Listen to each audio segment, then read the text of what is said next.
So tell us a little bit about where it started for you. Where are you from? So I'm from England originally, born in London, but grew up on the south coast. Okay. Mhm. And lived there most of your life? Yes, I lived there all my life, both down there in London, and I was a student a little bit further north at university. Had some Danish family, so I was over there quite often for summers and Christmases. So that was Denmark. my second home. Yeah. Okay. And siblings? It was No, it's large not. family, small family? No, sorry. So I'm an only child. Only child? Yeah, exactly. There were a few cousins and people in Denmark and whatnot, but otherwise fairly small family actually. Wow. Which has its ups and downs, yeah, pluses and minuses. Yeah, I was gonna say, growing up as an only child, how was that for you? And what were what were the advantages and the disadvantages I for think you? the advantage that sticks out to me is the kind of resilience and sort of just confidence that you have. A lot of only children have a bad reputation for being pretty self-centered and spoiled or whatever, but luckily I wasn't spoiled by my parents, so I'll put it nicely. And that's a good thing looking back, right? Because I just have this sort of self-reliance, I guess is the way to put it. And I don't really, Self-reliance. yeah, I'm not sort of always trying to fit in necessarily and, be part of the crowd. I'm just kind of more focused on, Well, your parents, what kind of influence would you say that your parents had on you? Has it shaped you in terms of what you do today in any way? Yeah, I think in terms of what I do today, as I say, that level of self-reliance, we weren't particularly close. So we've managed to build a relationship in later years, which is great. But yeah, I think the fact that I had to be quite self-reliant emotionally, but they provided everything for me. I never wanted for everything, but emotionally, being on my own a lot and trying to figure myself out and actually be, quite strong inside. I think that has definitely helped. As being a trader, that's pretty important. Yeah. And do you feel like that has informed, for instance, let's say your relationship with your kids and your family in some ways? I would definitely say that, yeah, because I think I inverted commas, wasted the early years with sort of lacking in confidence and some sort of insecurities, which, you might say chips on the shoulder, which kind of meant that I was working through that in my early career. And those are the sort of prime times for making connections and getting on, advancing, maybe earning potential was higher. But I didn't have the confidence or the sort of wherewithal to utilize that time. So I'm trying to get the kids to not leave home with chips on their shoulder. Obviously, there's going to be a few. We're not perfect parents, nobody is. Right. But we're trying to sort of, both my wife and I are the same. We had a similar upbringing. We try to sort of make sure that they're confident to explain, we're angry with them, we're angry with each other. We have a more open relationship with emotions and why people behave like they do and stuff like that. So they hopefully walk out feeling much more confident and able to take advantage of their skill set rather than sort of trying to find themselves kind of thing, if you know what I mean. Which I definitely felt like I would say it's a waste. I'm not begrudging it, but it does feel like, I could have maybe had a better start to my career sooner. But I not spent that time figuring myself out, if you know what I mean. So, at what point did you leave England? You started your professional career in England, and I did, yeah. So I was a linguist actually. I was always very good at languages. It was my sort of main interest and passion. Just took to it very easily. What languages? So French and German were the main two you did in school in the UK, and I taught myself Danish based on going to see the family so often. I was fascinated by Scandinavia, so I was kind of like learning a bit of Icelandic. And, I was a complete geek for that stuff. As I still am, the kids, they get so bored when I go down that rabbit hole, right, explaining the origins of words and stuff. So yeah, I did. So I took extra stuff when I was at school, college, which is high school, equivalent in the UK. I took a bit of Dutch, and then when I went to university, I did some Danish and Finnish, which was presented as an extra course. So I said, fine, I'll take that. That looks interesting. So I studied as well linguistics, which is the science of language. Okay. So everything from how kids learn, is it sort of intuitive, or is it taught by by the parents? Animal language, and just the science behind all things languages. So all of that was my passion, but I had no clue what I was going to do at the end of it. Right? Like, where's the money in? Am I going to be an interpreter in the UN? Or I had ideas, but I was like, what the hell am I going to do? So anyway, after I graduated, I moved home, which is down in the South Coast, and got a job in what is now JP Morgan Chase. Back then was Chase Manhattan. They just merged with Chemical Bank, I think, and they were moving what's called their back office down to Bournemouth, obviously to save money. With being based in London, trading's all in London, but obviously the back office, which is I basically settled their trades, all the trades that are done. Need people like I was to sort of physically call up and confirm those trades. Like they've done a trade with this company or that company. I'm on the phone to their representative, and we're like making the payments and stuff like that. It was all very manual in those days. I had no clue what I was doing. I just thought international business, maybe I can use my languages, which turned out to be complete rubbish. I wasn't using my languages at all. Right. But I got introduced to this world of trading. They took us up to the trading floor in London, foreign exchange, basically currencies. Okay.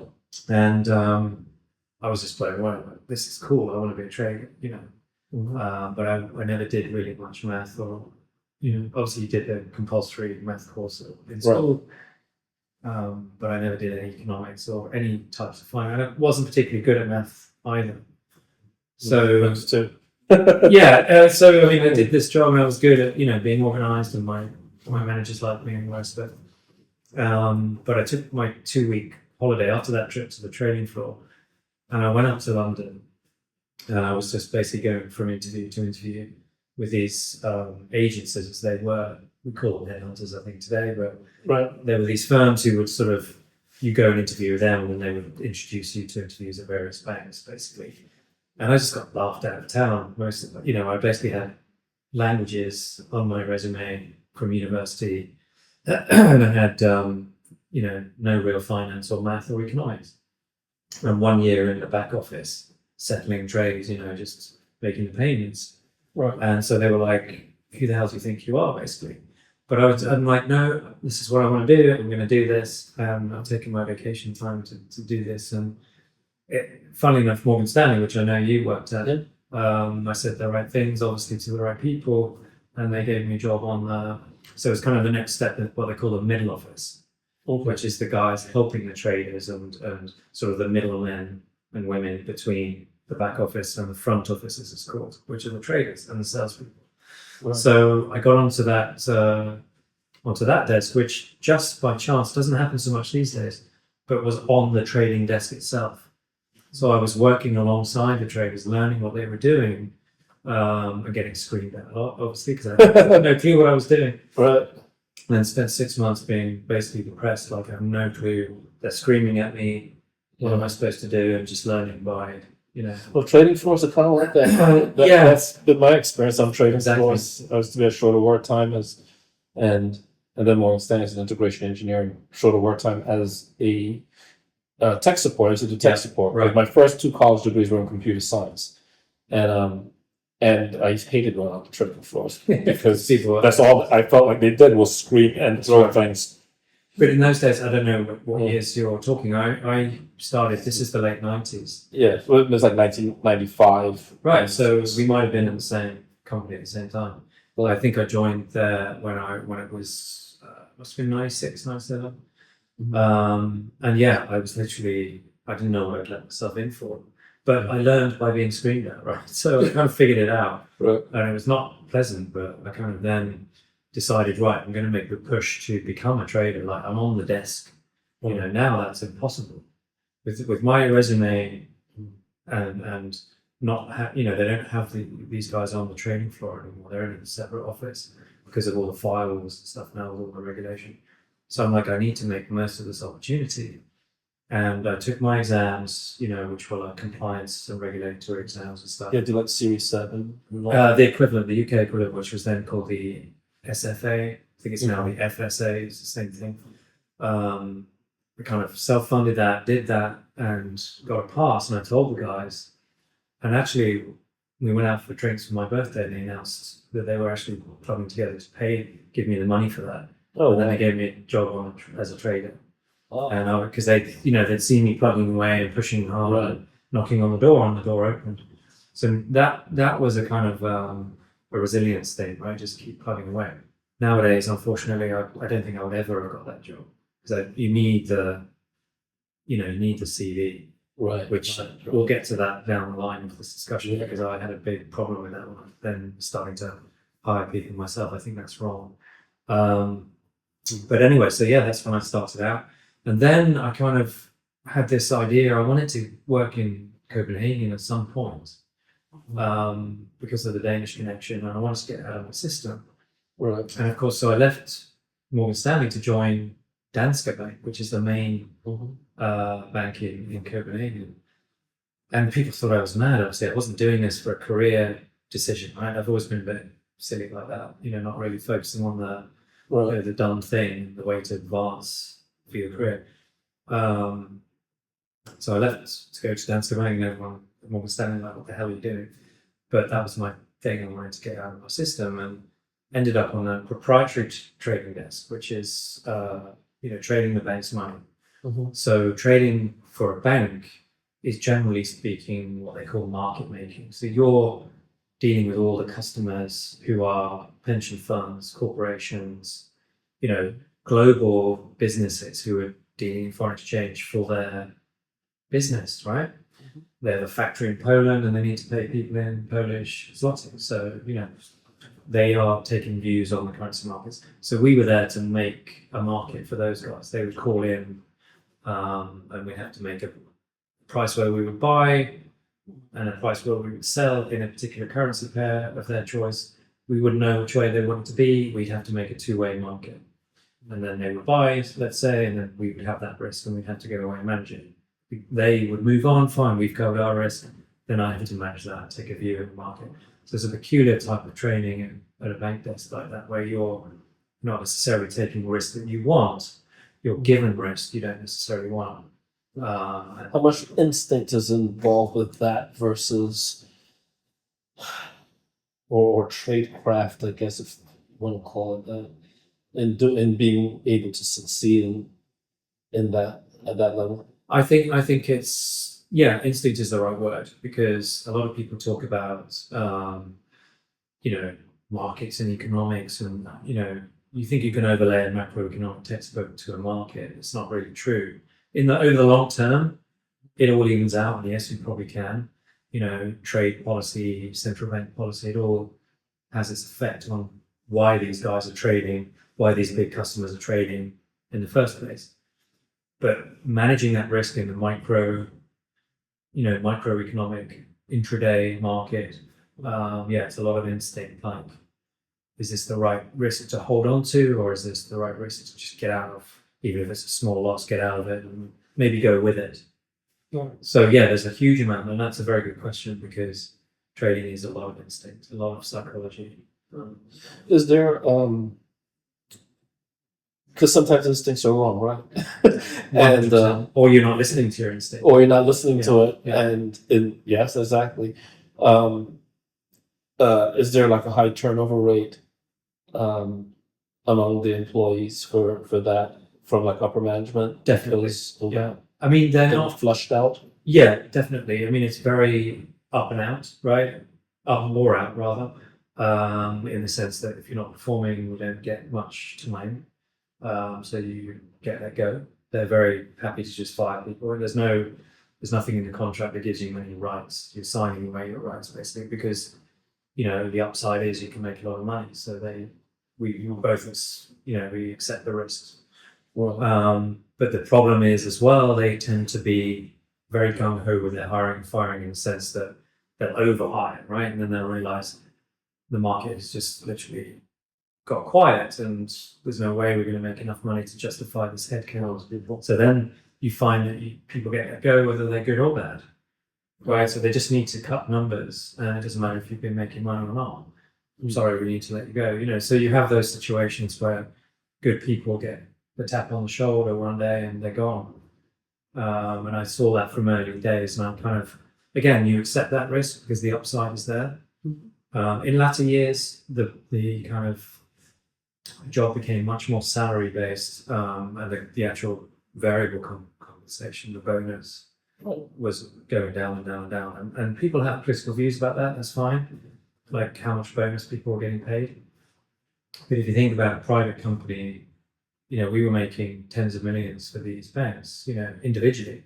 Right. So if you think about getting a very small percentage of that based on what you've contributed to the firm's bottom line, and then therefore the shareholders, it's really up to the private company, in my view, to do what they want to do. But let's not go down that rabbit hole. Of course, you know, and knowing also there's no job security, you can be fired if you don't perform. So everyone's accepting the risks because there's a potential upside. But after the global financial crisis, 08 to whenever it stopped, a lot more regulation came in, of course, which was perceived to make it safer for the consumer. And, you know, I'm sure there were very, you know, good rules and regulations that came in, but one of the upshots of that was obviously the banks. Trading was curtailed, and in some ways very necessary, because a lot of bad stuff was going on in some asset classes. And again, let's not go down the political rabbit hole too much, but the upshot in a nutshell was that banks were making less money from their trading operations, right? And trading practices were curtailed in many ways, sometimes for the better, because people were abusing various, you know, nefarious practices. But it was kind of like a dose of antibiotics. It killed all the good bacteria as well.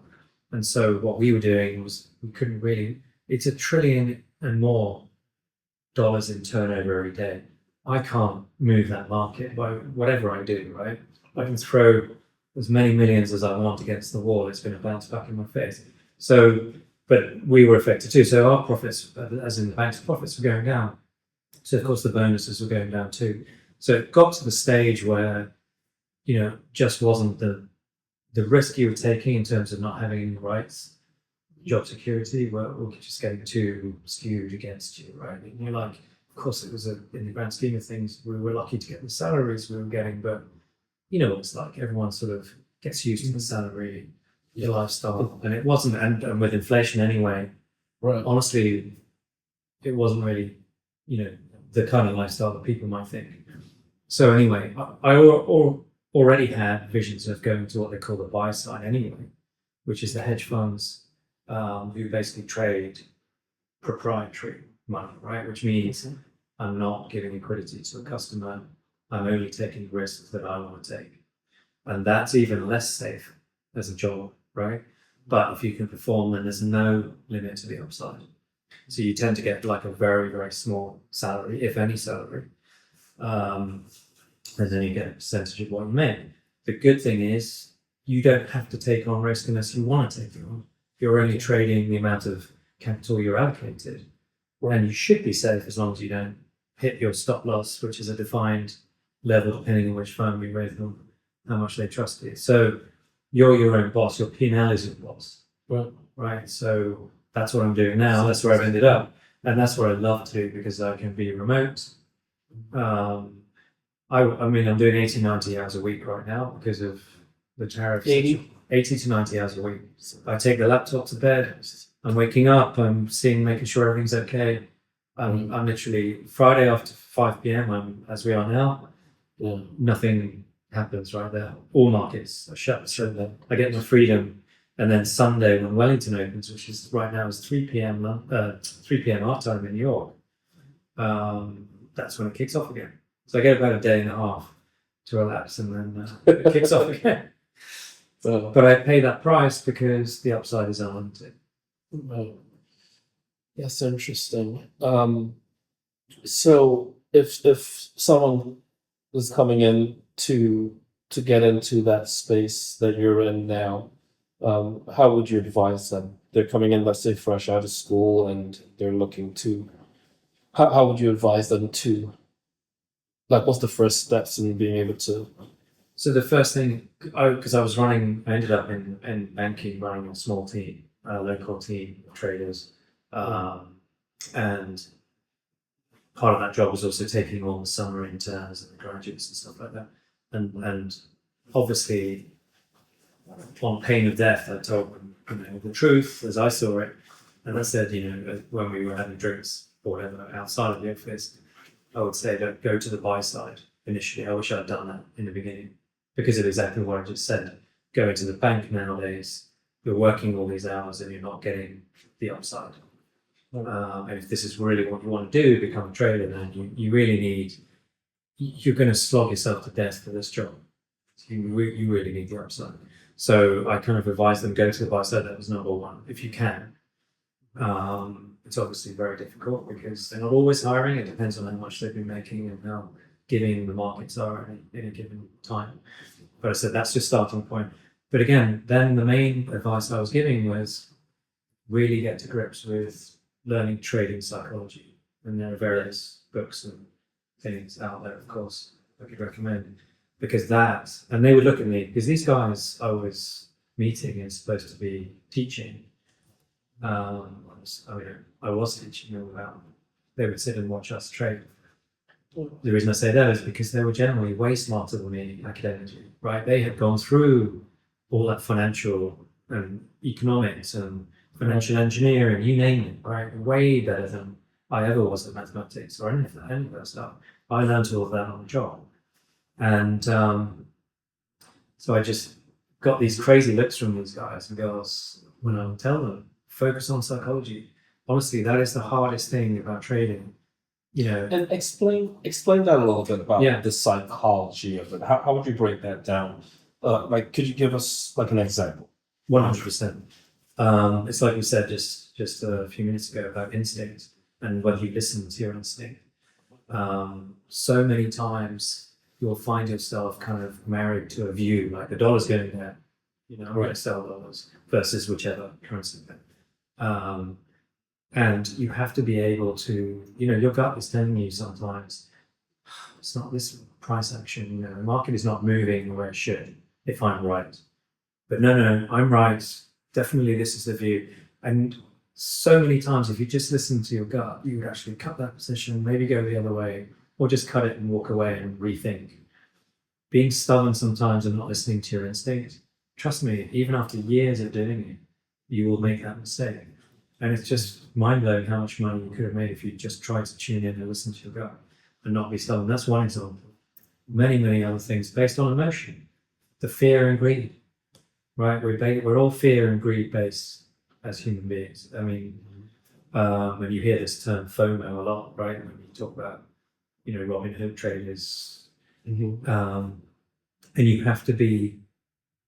Now I learned to be clinical, right, and completely unemotional in my training, and wipe out all of emotion, whether it's good or bad. Don't high five yourself when you're making money and you're right, because that's also a bad emotion, because you're then going to mess it up soon after, right? Pride comes before a fall. But in later years, I was actually introduced to the idea where you dig deeper. You can't, as a human being, eradicate all emotion. But you can use your knowledge of psychology and emotion to dig deeper into your own emotions. And I did a lot of study on, when you feel yourself and when you make these mistakes and you lose money, it's very important then after that trading day to go away and say, right, so what was the emotional process that I was going through? And it can be a simple matter of, like in my early days, having fought into trading, I had this kind of, what do they call it? I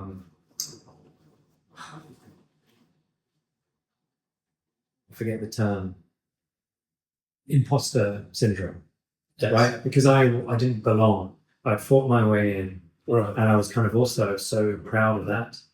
I kind of almost was so happy to be a trader. I wasn't focused on then how to be a good trader, because all my focus had been on getting there, not how to then be there.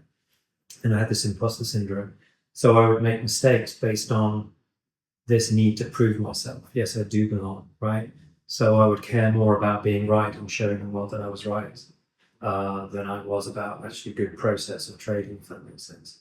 So an example of that is the old saying that you're not paid to be right, you're paid to make money, right? It doesn't matter anymore what I do.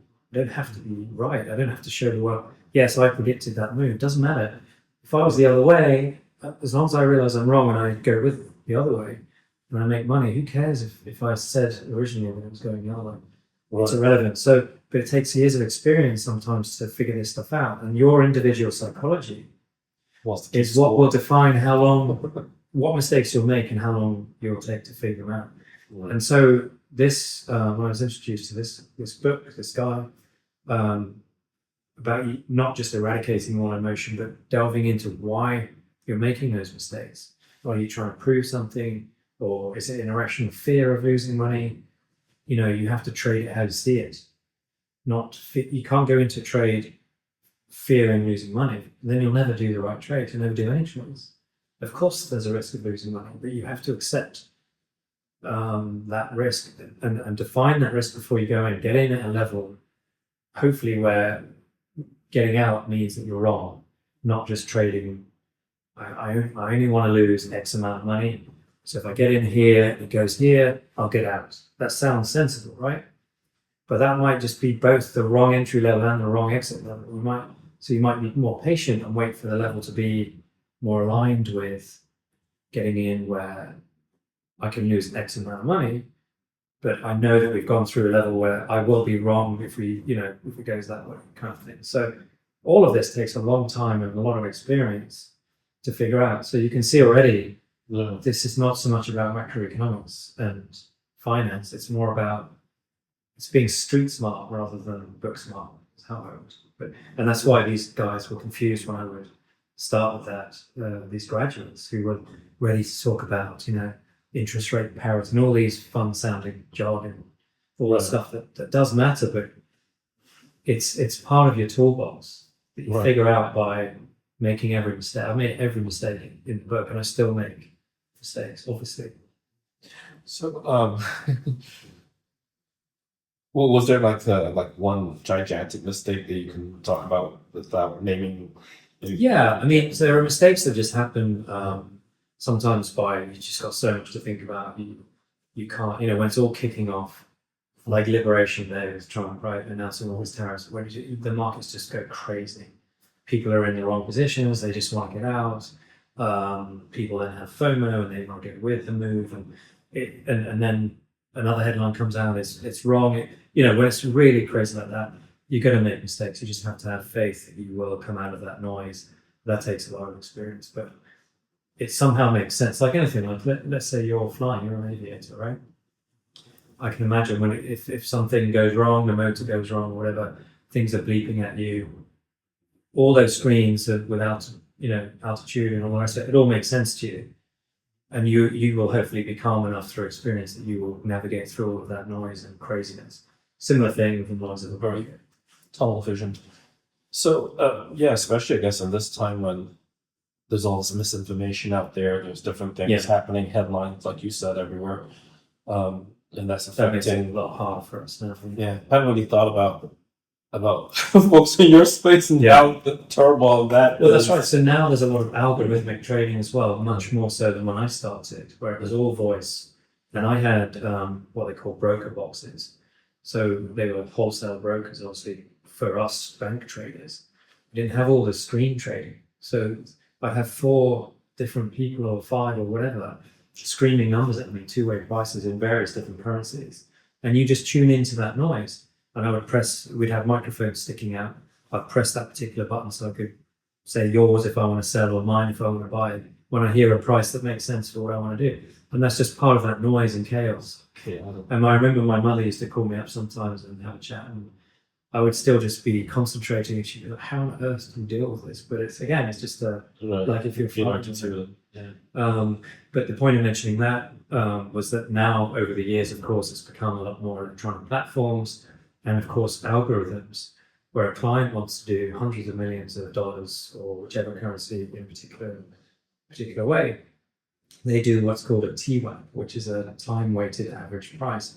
So they'll just plug in what they want to do to whichever bank platform offers that algorithm, and they'll just go away knowing, like, over the next 6 to 8 hours or whatever the time parameters they want, the machine will just take care of executing that order, and it might be hundreds of millions of dollars, and that's affecting us and the movement in the price. But nobody's got any idea. Even the bank that takes on that order, that's the beauty for clients. Nobody knows, apart from a couple of guys in the IT department, and they're only allowed to sort of mention it afterwards.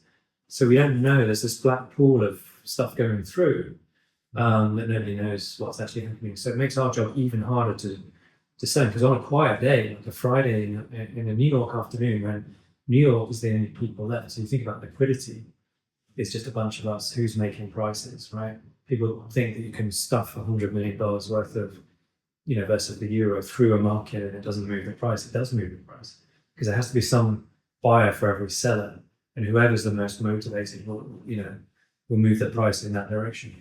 So when people go home from Europe and it's only New York afternoon and it's Friday, so people are leaving early in New York, that's a lot less people making prices. So there's a lot less liquidity, things can move out of whack a lot more.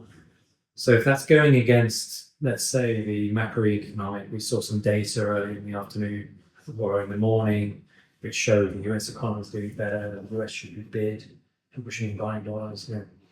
But it's going the other way because someone somewhere has this algorithm chugging through the whole day, just won't stop until it's done. It makes our job a lot more difficult. What kind of assets? Not that I'm asking for any sympathy. But Yeah. I'm just saying it's developed over This, like things like gold and silver and copper and things like that. Those are all type of things that you guys. So gold and silver are actually considered currencies. So we trade those as currencies as well. Gold against the dollar, gold against the euro, and silver too. So yes, my mandate is mostly currencies, including the precious metals. But obviously, you kind of have to take whatever asset class you're doing. You have to take a view on other markets too, because it's all kind of correlated. Correlations come and go, obviously, as you can sort of imagine. Given what I'm saying, one day it might be completely out of whack with big orders going through.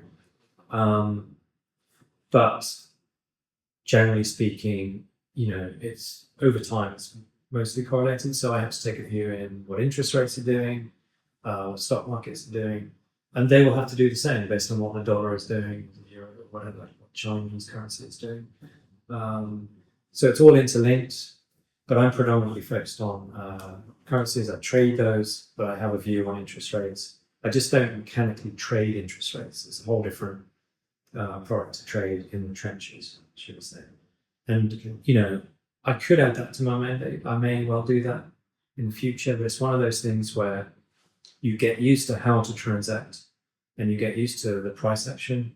Like the numbers dancing around on the screen, they mean something to me. Whereas I don't have that experience with the numbers on the screen for stock markets or interest rates, right? I have a view on what it looks like, but trading it is a different thing, if that makes sense. What about things like, for instance, like oil? Yeah, it's another one. Like, South American Guyana, there are Exxon's down there doing a lot of oil. I think it's like 11 billion barrels of oil, something. So now Guyana has that fast GDP growing. But the thing that confuses me, right, it's like 200 Guyana dollars to $1 US. Yeah. And so now that they have all this oil, shouldn't the value of the money also go up? It depends on a lot more factors. Obviously, that's probably a very good thing that's keeping the currency supported. The only thing I would say is that oil is generally traded in US dollars, right? So the local currency might not see much flow based on that. But the local currency would mostly be also impacted by the confidence in the economy, whether people can speculate in it or whether it's just real flow, like companies. So how many international companies are in the country? So how many people naturally have a need to trade that currency? If there aren't that many, then that currency won't really move around that much. As soon as people get interested in the country, then the currency might become interesting to them as, okay, multinational companies are going into that economy wanting to invest, so foreign direct investment, as we call it. Then all the hedge funds and people like me will get interested. Maybe we want to buy that currency because it's going to trend stronger with more investment going in, kind of thing. Then you see like the Turkeys of this world, who kind of the market perceives to be engaging in the wrong policies. Inflation goes rampant, and so that currency weakens. So yeah, there's a lot of different factors going into what makes a currency move, and that's what makes it tricky and therefore interesting. But yeah, oil, like I used to trade Kazakhstan, for example, at the bank because I was an emerging market trader predominantly. Did everything from South Africa, Sub-Saharan Africa, Asia, all of Russia and Central Europe. And it was tough to gauge because I didn't have a real handle on the local company flows. We were very plain vanilla, right? Is it oil or whatever? But yeah, you really had to rely on your local contacts to sort of let you know, well, the locals are selling the currency because they see this political nuance, meaning that there'll be, less economic this or that. It's very difficult to follow everything that's moving in currency. But in general terms, it's a lot to do with what trade is going on. That's why the tariff situation recently has been so crazy for markets, because a lot of foreign exchange is purely about the flow of money into and out of countries. About that, but we hear these terms thrown around, and we want to understand how that impacts us as a consumer. Yeah. So, I have to caveat before I start to say, I'm not a huge expert in it. Okay. And obviously, over the course of recent months, we've all in our markets been trying to figure out. But in a nutshell, it's obviously like a kind of a tax. Like if I want to sell you goods, I want to add a little tax to it to make it more worth my while. Like kind of a silly way to put it, but it's in a nutshell. So where we had in a world where it's just completely free trade, like it's literally supply and demand. Do you want my goods, or are you getting them cheaper somewhere else? You're going to go and buy them cheaper. There are no added barriers to that trade, right? Everyone's just trading where they want to buy things at the most cost-effective price. So that led to globalization, right? Where we said, actually, whoever was in government at the time in the US and the World Trade Organization decided, well, we can change the tax code so that companies can go wherever they want to make their goods, and they can still just pay tax, in the most tax efficient jurisdiction that they want. And what that does is it means we get cheaper goods. So, for example, Apple goes to China, they pay their workers relatively zero, but it's good for the local guy because it's more money than he's ever had. But it means that they can make more profits, share price goes up, and our goods are actually affordable. So that's basically what's been happening for several decades, right? But what's happened, I won't get into the politics of it, but it's massively linked. Brexit and Trump. The sort of working class has been sort of started out fine, but actually they're, the sort of the asset bubble that's been created by all of this. We don't need to go into it all, but these guys have been further and further left behind. People who can't afford to be part of the asset bubble and actually only rely on the salary, the world has just run away from them, right? Everything's become affordable. And that's kind of the reason that we've got all these far right and sometimes far left populist, shall we say, governments popping up in Europe, and you could say Trump is a populist, Brexit was a populist policy. It's happening everywhere as this is all now caught up with us, right? We've expanded the middle class because, access to cheap money and access to cheap goods, and we kept inflation relatively contained. For that reason, the price of things was affordable. The access to credit to get those things was even more affordable. So look, we've got this massive middle class now that we never had in history. that has 2 cars in the garage, nice apartment, expectations of lots of holidays and restaurants and bars, all of this has just exploded due to that. But it's at the end of the day, that has caused a big asset price bubble, right? Because share prices going through the roof as companies can, like I say, pay their workers virtually nothing in Asia, but still charge a healthy margin on everything from t-shirts to iPhones, which even still to us are quite cheap, right? So that's been the model. So share prices going ballistic, interest rates could go lower, which means you can borrow at cheaper and cheaper rates, quite simply, which means things that you want to borrow for, like houses, the price goes up as it gets cheaper to borrow, right? Because all you've had to worry about is, can I afford to pay off this debt month by month? And as interest rates have gone down and borrowing has got cheaper, prices can go up because, yes, you can afford it. But what we're seeing now is we're at the end of that trend, right? Even with rates as low as they were, our rates have gone up, but now it's unaffordable for so many people that it's just become. What is the average interest rate now for? So I think I saw the 30-year mortgage was somewhere around 6 or 7%, whereas it was virtually 2 or 3%.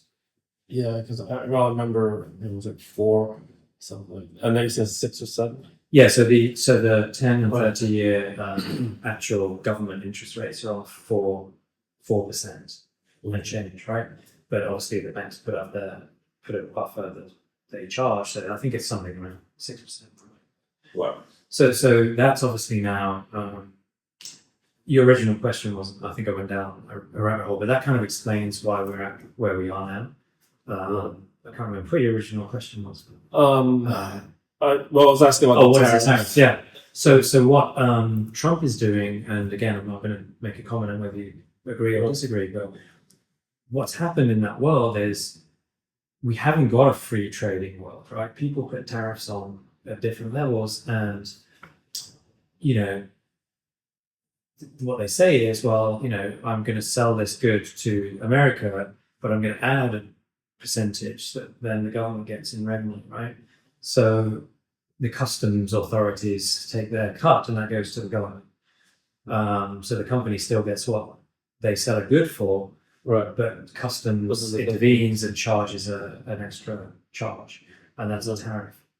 And so what Trump is saying is, well, we have now got what they call a trade deficit with most of the world, whereby we are spending more money on all these goods and we're not getting our fair share back because we don't charge tariffs on other people. Mm-hmm. If that makes sense. So we're selling you our goods with virtually no tariffs or none, and yet you're charging us a lot more for the goods we import. So there's no. I'm not explaining it very well, but that's the simplistic way of putting it. So what he's trying to say is, well, given that we pay for pretty much all the military security in the world, people sort of laugh at us for the amount of debt that we have in the US. I want to address that imbalance. And so the best way he thinks to do that is to start putting tariffs on other people's goods that they buy from the US.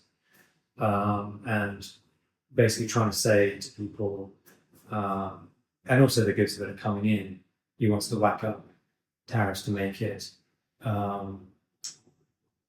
basically it doesn't make sense for the Canadian business to send stuff to us in the US, right? Again, I'm not explaining it very well, but what he's basically trying to say is you will only trade with us with 0 tariffs if you come and invest in the US, build your factory in the US, hire US workers. So you can be a foreign company doing business with us, but that's the way to do it, simply put. Mm-hmm. Or you can basically lower your tariffs on us, and then we can discuss not putting tariffs on you as well. So what he's trying to do is address that debt. He thinks that we can then get the revenue from those tariffs. If people still want to trade with us that tariff, then we're going to get that extra revenue through our own customers. Do you think that that's actually going to help, or in your opinion, from your financial? Yeah. So again, I haven't explained it very well. I'm aware of that. But yeah, so you've got to look at it as simplistically people putting taxes on each other. So a business will sell a good, and then the customs authority, which is the government, is intervening to add a little cut. They take it themselves. So if we're all doing that to each other, you can argue, as people did, that it's inflationary, right? The price of everything seems to be going up. I disagree with that, and the market is actually figuring this out now, that it's not inflationary, because inflation is the rate of acceleration of price changes, right? So when you say inflation is coming down, it doesn't mean that prices are not still going up. It just means the price rises are slowing down. Does that make sense? So inflation is the rate of acceleration of price rises. It's a rate of change. So when we see inflation coming down, that's called disinflation, not deflation. So disinflation is the rate of inflation coming down. When prices are coming down, or rather they're not going up as fast. So inflation is coming down. For prices to actually go down and at a rate of change, that's deflation. Okay. If that makes sense. Yep. So you can argue that tariffs are not inflationary because it's a one-off price increase. You know, that price of that product is going to go up because of the tariffs now on that product. Let's say avocados, we tariff Mexican products, we get our avocados or whoever. So that price of that avocado has gone up. It doesn't keep going up. That's now at that, the new price that makes it cost effective for the producers to have to make it, and then it's going to go up. But it's going up once, and that's it. So it's a tax. But what it will do then is the opposite of what people think. There's a thing called the law of substitution. When prices of things go up, you as a consumer will say, well, do I really need that product? Or can I find another substitute for it? Either way, the demand for that product will then most likely go down, right? Either you're super rich and you can just afford it, sell it, you can pay for it anyway, it doesn't matter. Or you'll find another product, or you'll just not buy that product at all. So what it's doing is not actually affecting inflation so much as it's affecting demand on each product. And that's where it gets tricky, because we don't know yet. Number one, we don't know yet all the exact numbers for these tariffs, because Trump is he's used it, whack them up here, get everyone talking about trade deals, and then we'll figure out where that number ends up. So we don't yet know what products are being tariffed from which countries at which rates. So we're still clueless. All we know now is that we averted Armageddon because he's bringing down the numbers in order to negotiate. But if you see what I'm saying, it'll basically shift the dynamics of what products people want, can afford, and it might affect demand considerably. And that's what's worrying in terms of the economy. So to answer your question, do I think it's going to work? It will take a lot of time. You're basically changing, if you think about it, if you're shifting so much demand for different products, you're then changing the supply lines, right? A company that has been for years, decades, a middleman, a shipper of X products to X countries from Y country. Now, nobody is going to buy those products, or different people are going to buy those products. You're changing that whole supply line system, right? And as we saw in COVID, that was a disaster. It was luckily brief, but when you change all of that, that takes a long time for people's businesses to change from being, well, we used to be importers of chocolates. Now that doesn't make sense for us. What are we going to do? That's been our family business for decades. All these businesses around the world, once we figure out what these numbers are and which countries are affected, and how is that going to change all these supply lines? Do we have the infrastructure to now not be shipping from here? Does that port in LA or wherever become redundant now because we just don't have the flow of goods? All of this stuff has to be taken into consideration. So that's a massive economic change across various different industries, and it's going to affect demand and supply, equally. So to answer your question, sorry, I'm getting to it, is the economy strong enough to withstand that change? Are these small businesses able to adapt? Are bigger businesses able to adapt? Are consumers able to afford these changes? All of that change, you would just in layman's terms, you'd expect that the economy would have to be quite strong to be as resilient to withstand all those. And it's going to have to be resilient for quite a long time while that is all working its way through. So the answer to that question, in my view, is based upon your view of how resilient the economy actually is at that time. If you see what I'm saying. Because the steps to take that we have to get through to come out the other side of this and see if it works in the way he thinks it's going to work. I actually don't know if it's going to work in that way. Historically, it hasn't. With the kind of economy we have in the modern day, he's harking back to days when the economy was not so global. Right. And the US was, quite isolated. Regions were more isolated. So I don't think it will work in the way he intends it, but I could be wrong. I'm not an economist as such. How has one of the big things now, also like AI, for instance. Yeah. How has that benefited or affected your work? I would say benefits in the sense that the access to information is much easier, right? For example, I have a lot of terminology thrown at me every day, or an agreement that was made, or some, I can look it up very quickly now. I can very easily find out. So what is this agreement that was made between these two countries that's now moving my market? I have to understand things very quickly on the fly, right? I hadn't heard about this, it's just been announced. You need to know everything.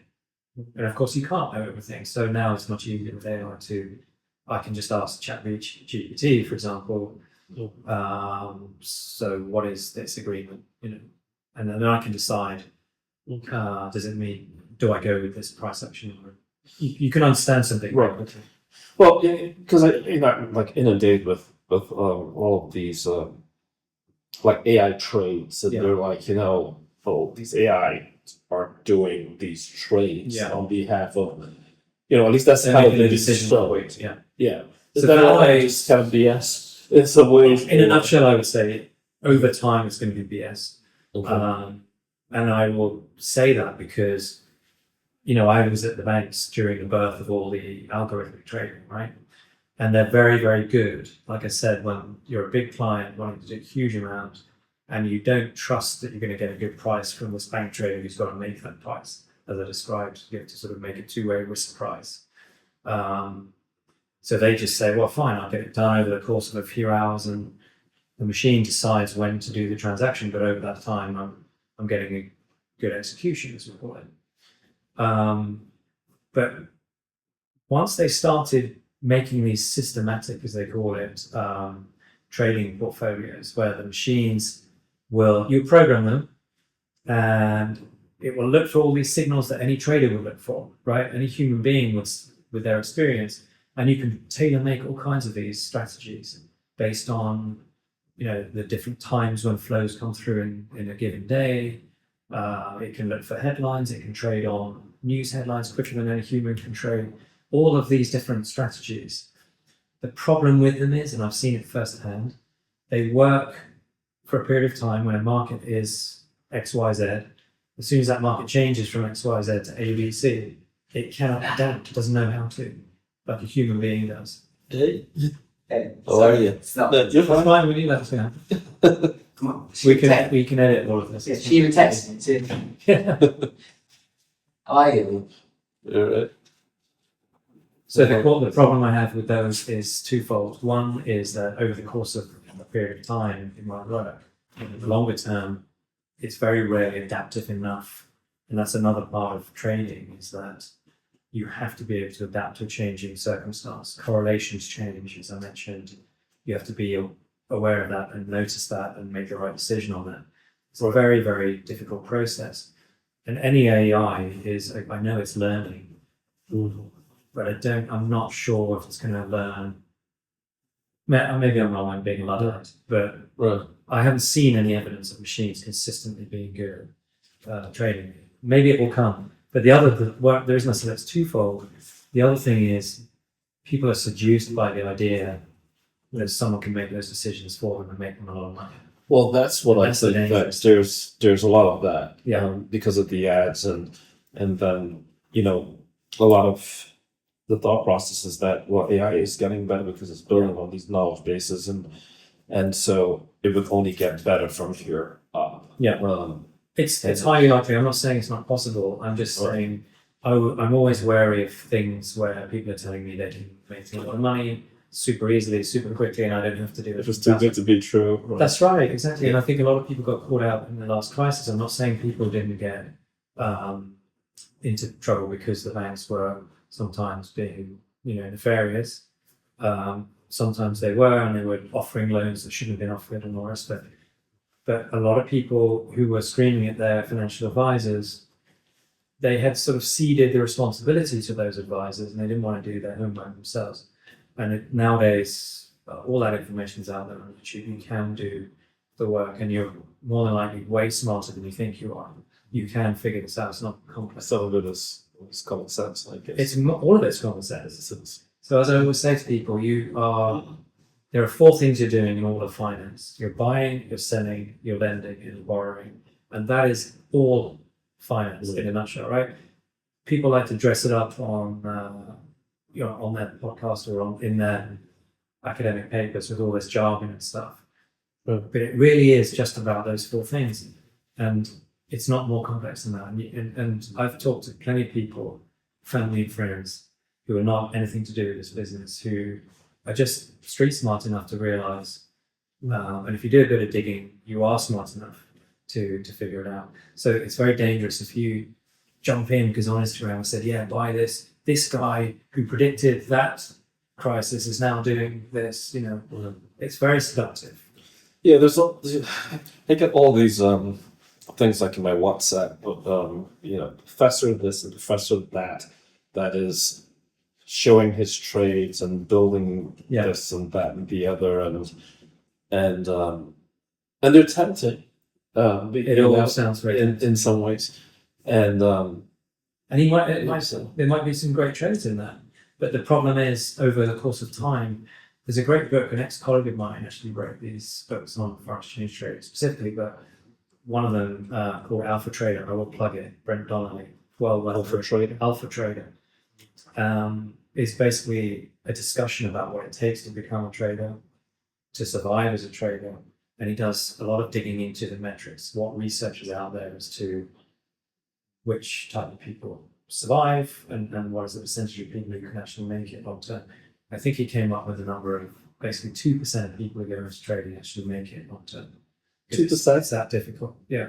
So when you look at it, it's like anyone who's screaming at you on Instagram or on WhatsApp or on email or whatever that they can do this for you and it's so easy, it's completely lying. They may have a good trade, but they may have 10 shit trades, right? My hit ratio. Yeah, it's all the research out there. That's where you came to survive in the game for a long period of time and actually make it. Only 2% of people are doing well enough. Who knows if that's true? But I can tell you from experience, not many people, very smart people, do not succeed in this. It's the wrong kind of smarts often, and that's part of the discussion we're having, right? And it's, as I say, it's more about. Let's talk about what it takes. It takes 51% win ratio, right? I only have to be right 51% of the time. Right. The art of it is to not lose when I'm wrong, to make more when I'm right than what I lose when I'm wrong. And that comes down to one thing, and that's discipline. Do you have the discipline to not be emotional, to not be driven by fear and greed, and to make the right decisions all the time? And when you make a wrong decision, to cut it quickly. That's way harder than people realize. Who do you in that game like the Warren Buffetts and so forth? I think the other gentleman is it Galileo? Oh, Ray Dalio. Well, Dalio. Yeah. Are those some of the people that you would say that you look? So they would definitely be. So Ray Dalio specifically I've learned a lot from him in terms of the way the world works, the way the markets work. He's definitely an influencer for me. He's taught me a lot about the big cycles, debt cycles, and all this stuff. But there are different types of trading, and investing is not trading. So Warren Buffett is, as you know, one of the best investors, so they say, out there. But it's very different to what I do. So, and again, people's stock portfolios, it's very different to what I do. Like I could put in, X amount of money, but I have to sit on it for many years. Sorry, we have to just, that's not, you know, we have to sit on that for several years, right, for it to rise in value. If you think about, people get sort of buoyed up by all the percentage gains in the stock market and this and that. But actually that takes a long time to actually build up life-changing money, right? It has happened for people with these Apple or Google and all the rest of it over many, many years. Now it's a shot of money from when they bought, hopefully good for them. But that's trading. You can make life-changing money with 1 year of foreign exchange trading, right? So it's a very different, as long as you have the right setup, the right leverage, and that's where, again, I could advise people for and against doing it privately, because it's so much more volatile. And investing is very different, if you know what I mean. You're picking something that's got a long-term future, and you're buying the dips. You're not worried about, okay, well, I was up this money, now I'm only up this money because that stock has gone down, but I'm now buying dip, and over the course of 5 years, I expect it's just going to go up. Right. It's a very different thing when you're trading. I'm not a day trader, but a year is a segment that I will get a bonus based on how I do it that year. And foreign exchange specifically, we're taking leverage positions and making a lot of money more quickly. So trading and investing are very different things. So Warren Buffett, I don't really listen to his market. I do listen to him in sense of, is he bullish or bearish? And, I can get some macroeconomic big picture stuff if I hear what he's saying. Right. And the sort of psychological nuggets that he sometimes puts out there are always very smart, like all those kind of things. Any investor or trader will have that same psychological nous. Right. It's important. So yeah, and Ray Dalio, I've learned a lot about the deeper sort of cyclical structure of debt.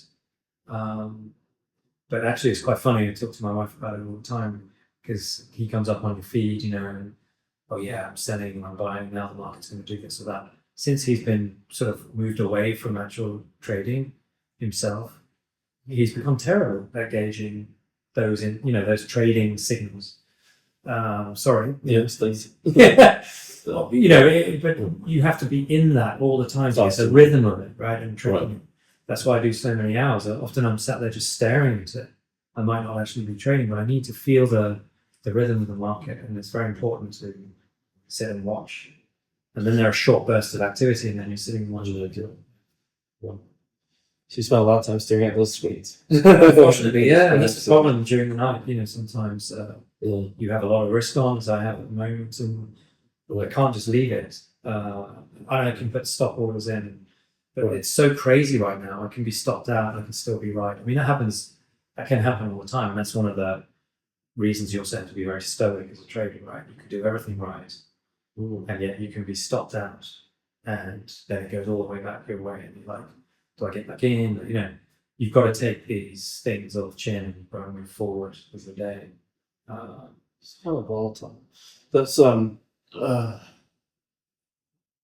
it sounds like a lot of mental stress to me. It's a lot of mental stress people don't realize. I mean, a lot of my friends in the building here, you tell them you work remote, you're a trader, you kind of come and go when you please, which is true, because if there's nothing that I see worth doing in the market, I won't do anything. I'll go and have lunch with my wife, right? So people just think, oh, it sounds like great life, It is. I'm privileged. I would say it's a huge privilege to have this job.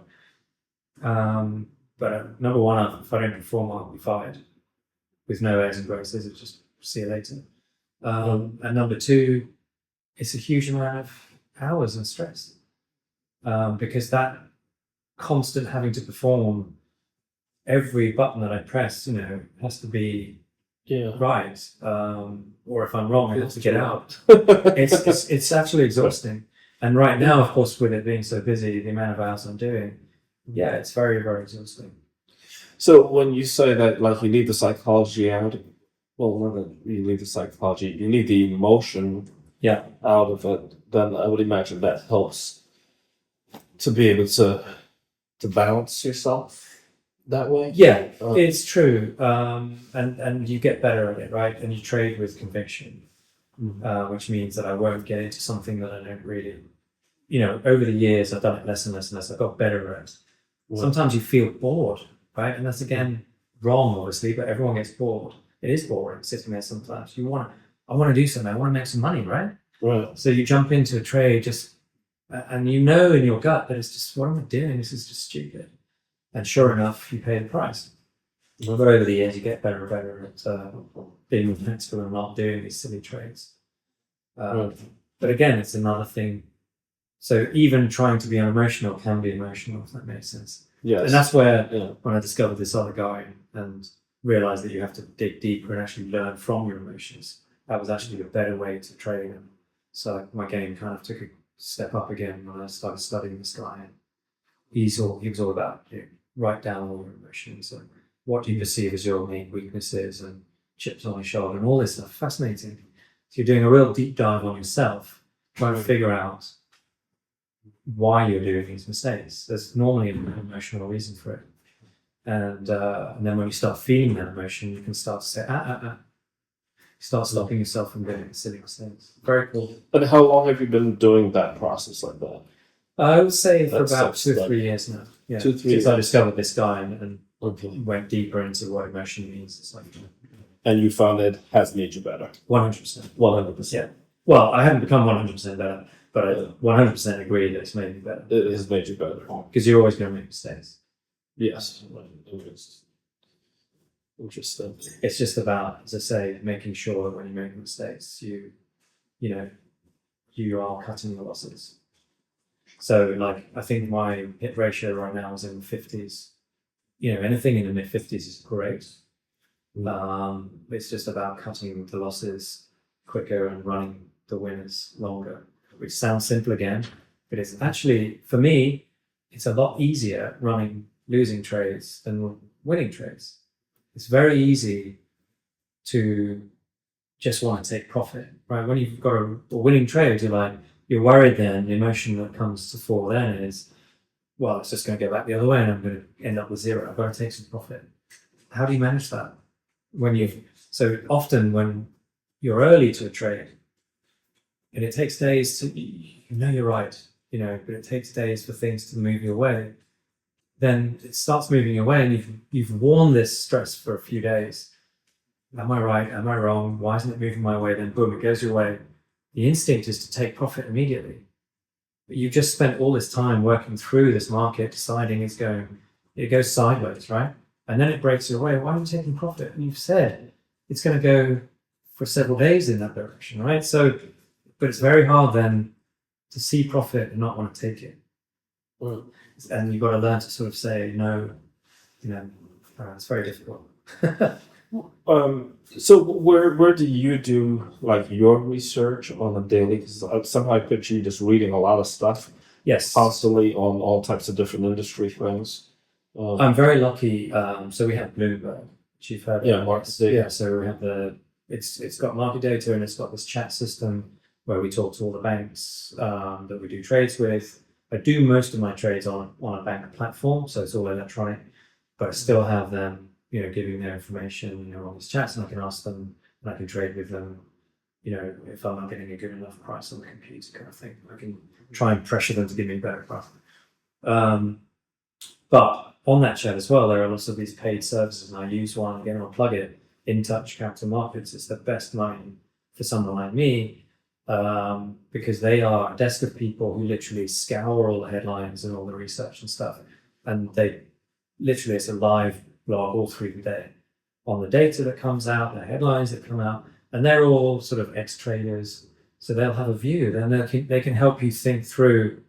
So I don't have to do a lot of the reading that I would normally. I used to have to do more. So they sort of summarize. Yeah, these things. you get in tune. You won't miss a headline on anything, whether it's India, Europe, whatever's happening. It'll all come live. as it's coming out, and then they'll kind of pontificate as to what it might mean, and you can agree and disagree, but it gets you literally that is the main source of my information. And then of course the bigger picture stuff is where I read, let's say I want to understand the German election, right?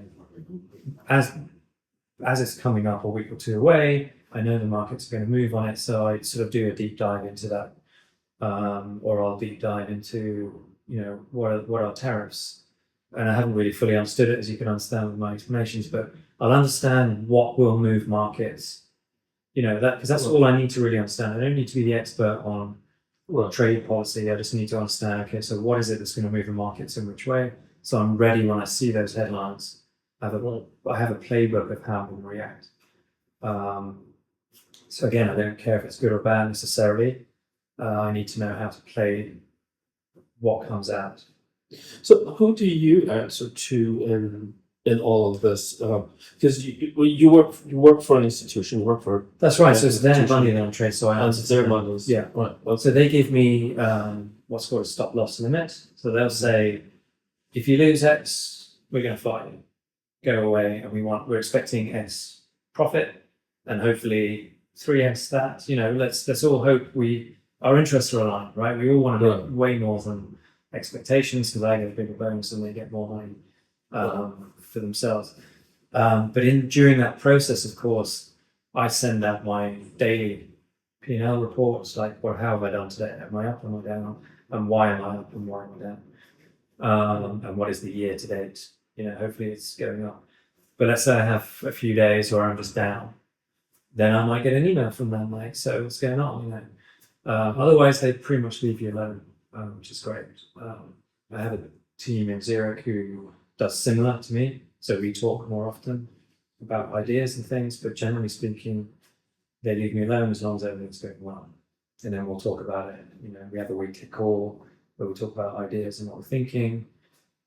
On my P&L report, I write a few ideas like what happened and why I'm doing what I'm doing. As long as you're communicating and you're honest and trustworthy, right, they'll pretty much leave you to it. Because they also know it's like sports, right? You need to be strong psychologically and feel comfortable to perform your best. Very, very similar to sports psychology. Interesting. Right? An athlete isn't going to do well if the coach is just like, why the hell aren't you scoring goals? Or why, as a race car driver, why are you going off track, you know, all the time? Like, it's going to you need to sort of show that person that you believe in them, you're nurturing and coaching them, and, you know, they will then be comfortable enough their talent will then come out, right? Right. It's a very, very same thing in trading. So unless you're just being extremely curious, then Exactly. So that's why I over communicate. They can see my thought process. And if you lose money, you're wrong. You know, as long as you can say, well, look, this was the rationale. I didn't do this carelessly or recklessly. I was just wrong. And as soon as I realized I was wrong, I cut it. Right.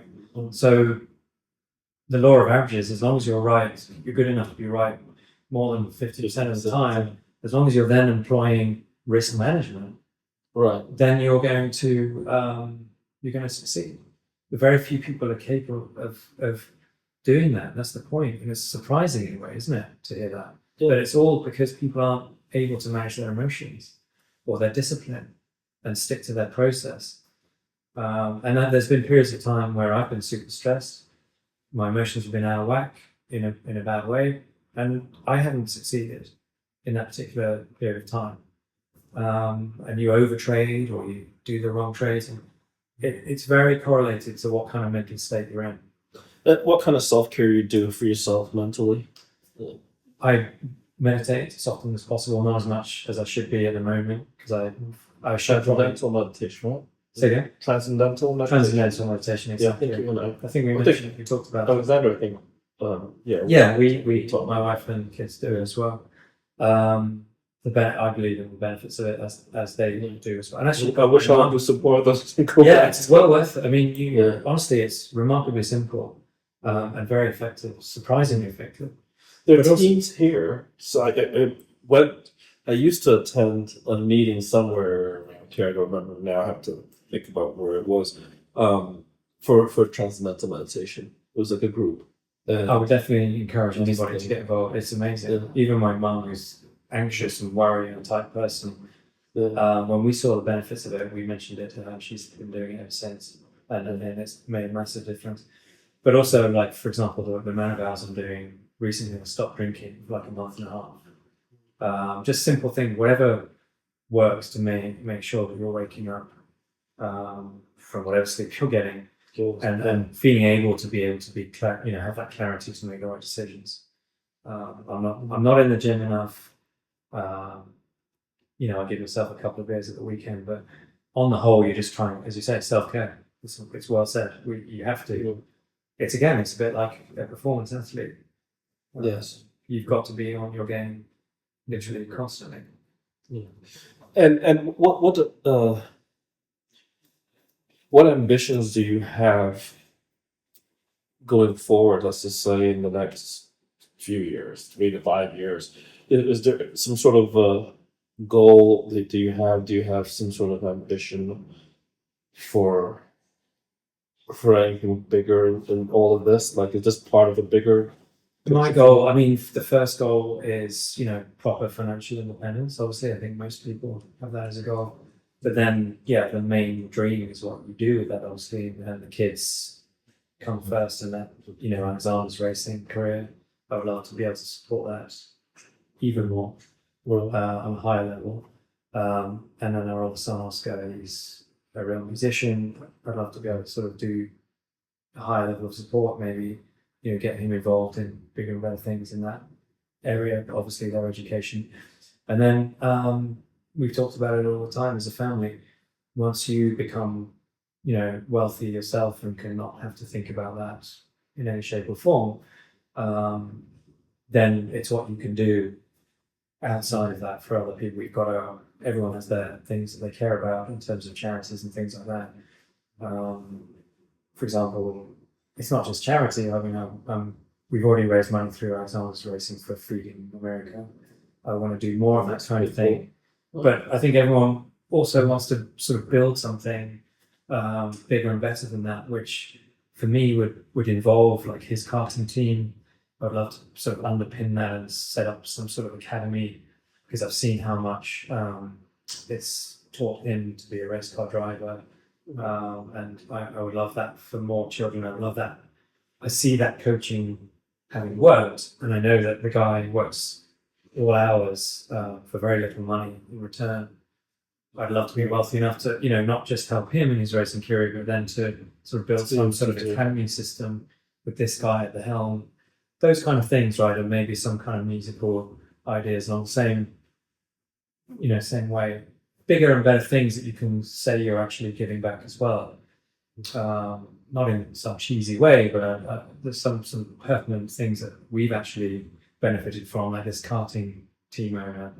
The amount of blood, sweat and tears he's put into it. Okay, we've paid the bills, but I know he's not getting a huge living out of this. A lot of it is pure passion from him. Pure passion. He will get Alexander on track because he wants Alexander on track, right?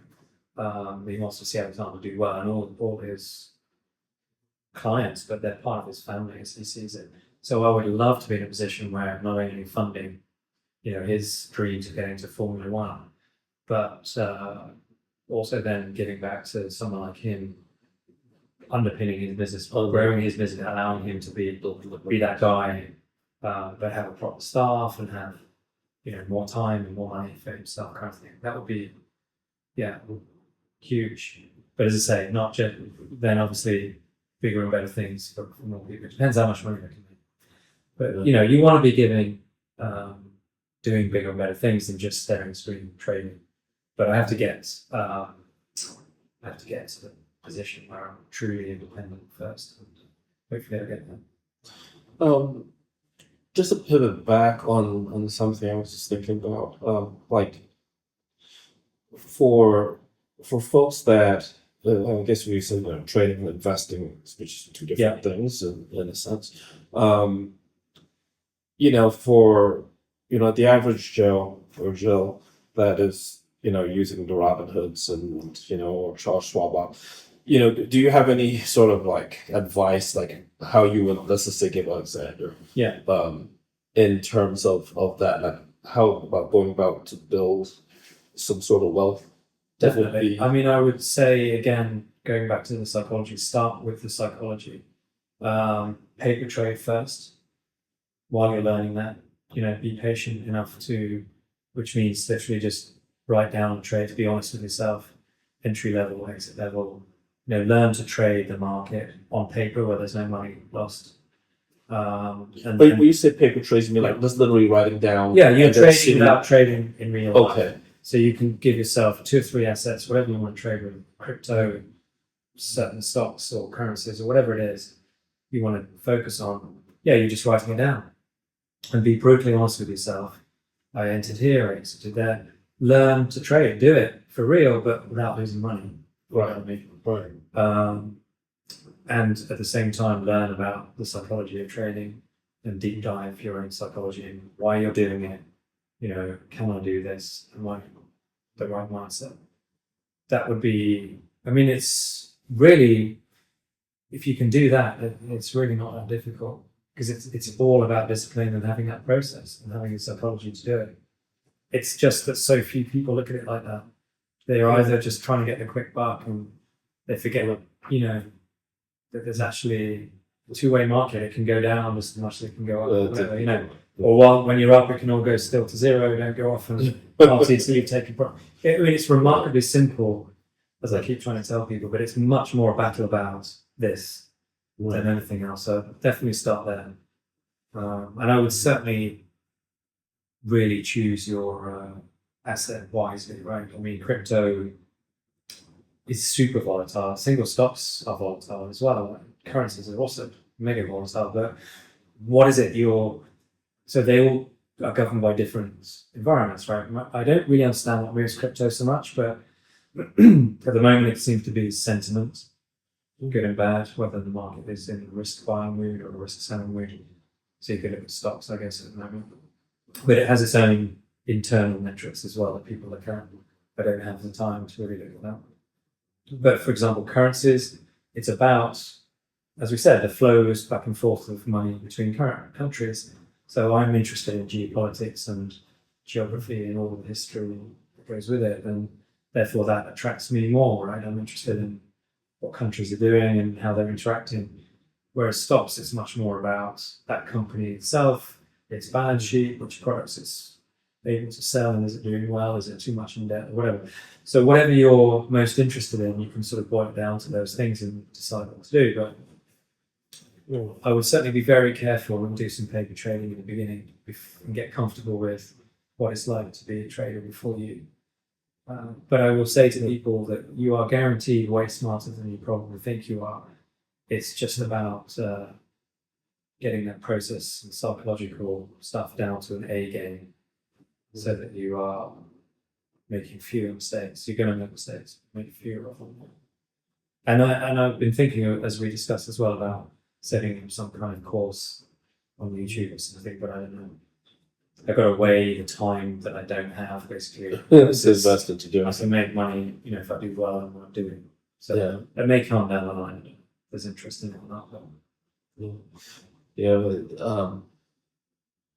like when I was speaking to Eric Hillman, we were talking about TikTok, it's like, he's 64. And he's like, I'm about to do a TikTok clip because there's so much, in terms of sales and what they found. I mean, his company for 300 million or something like that. Well, not his company when he sold it, but we were at that place. Yeah. And he's like, all the sales are driven through there from social media. Yeah. He's like, who would ever think, That's right. And he owns, gyms and stuff like that and other products. And he likes bringing, new protein shakes and other things, develop those brands from scratch and then put them out there. And it's just That's right. who would think, right? You think that, well, this is So just that's what's creating the, new businesses and Yeah. expanding, existing businesses because we have the tools to get out there and, these bite-sized sell stories. pieces and endorsements of. I just don't know if I have the time to put a course together that makes sense and makes enough money, right? I mean, Yeah. I would maybe take on. I mean, I've had some of Alexander's karting mechanics. They haven't made it. It's sad, but most people don't make it in racing because of the money running out. They are talented and they go so far, and then sponsorship falls through or whatever. Yeah. Super expensive sport. So, they're mechanicking and they're looking for other ways. And I've talked to a couple of them about doing one-on-one coaching, But yeah, right now I just don't have the time to give it a proper shot, Yeah. and to be there to give feedback and, I don't know, live. Should we be talking live while I'm making decisions? I haven't figured it out yet, but definitely something in mind. Something to look into. Yeah. About building personal brands. That seems to be the thing now. Yeah. Personal brand.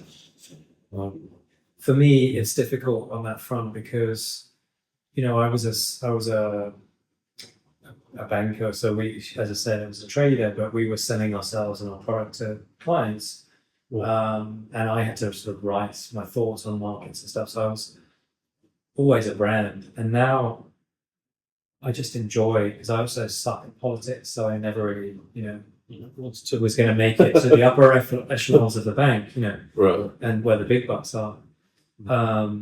I was always a very performance-driven guy, and that wasn't always rewarded in Right. long story short, Yeah. it's about politics. So I'm now enjoying just being able to be, I don't have to talk to anybody unless I want to. I'm just in my home office. Right. I'm just trying to make money for us as a family. I don't have to worry about building a brand or doing anything else. I don't even have to explain myself except a few notes here and there to my bosses to say, this is what I'm doing, what I'm doing. So it's actually glorious right now. So the thought of going out there and having to be And then put yourself out. Yeah. I kind of that's another thing holding me back, if I'm honest. Yeah.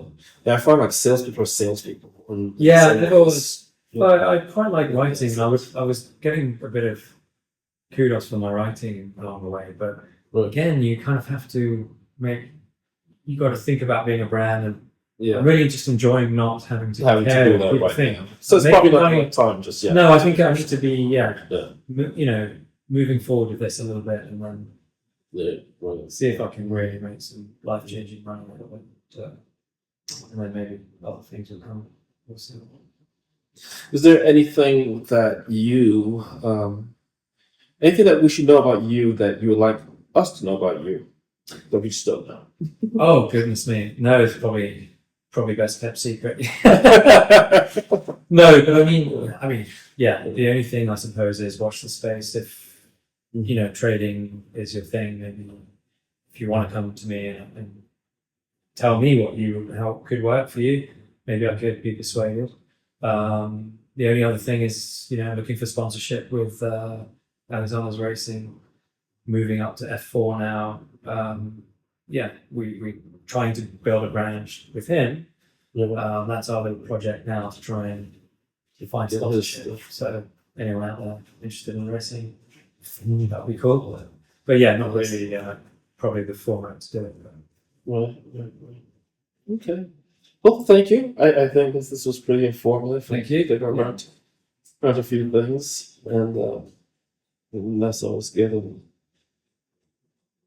paper trading, it's funny that it's like even with flying, right? You do chair flying, That's it. but some was like, chair flying. We'll get to some later. But chair flying is really important. Just sitting there, kind of going through the motions in a chair without anything, and it really improves your skill. And I hadn't flown for months. Yeah, and then I had to go fly today. that's And really interesting. I think I only botched this landing. The first landing was kind of like overland, but then the others were a lot better. And but that's because I think I just kind of mentally went through it. I had an instructor with me who I fly with, and in fact we're in the same squadron.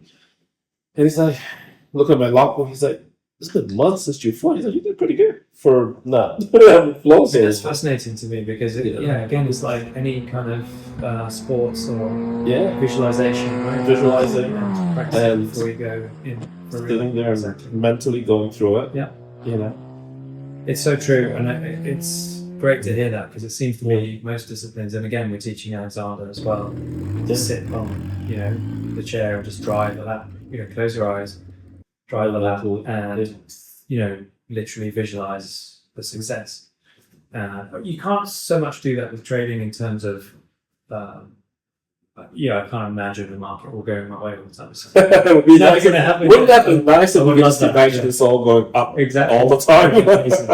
But it's more of the paper trading is our way of chair flying. Exactly. Sure, plus. Yes. Because you're basically saying, and I used to do it, I don't do it anymore, but if you're going through a rough patch, I would step away and I would do some of that, right? And just to get the feeling back without digging yourself into a bigger hole than we were in. It's very, very, that's number one advice to people. Definitely do that first. Don't get seduced by Bitcoin's just going up or all this stuff that's out there. Be a critical thinker, right? It's the other thing. Make your own decisions. Don't just go with the crowd. Sorry, I'll just add, it's something so important. I used to be called a contrarian all the time because I'd be skeptical, right? Of the crowd necessarily being right. It's not true. Sometimes it is right to go with the crowd. The crowd is correct. That's the trend. But you just be a critical thinker. Right. And that's a very, very difficult thing to explain. And actually, this guy in Alpha Trader, the book I mentioned, the best explanation of that I've ever read. And it's basically about not being cynical of the crowd, but being skeptical and just questioning, making sure it makes sense to you before you. So critical thinking strategy is very key, because often being contrarian is correct if you can time it properly. When everyone else realizes they're wrong, you're already in the trade. There's been someone like less trades. Okay. Anyway, Well, thank you. thank you very much. Yeah, absolutely. Your expertise in It was this. interesting. That was pretty cool.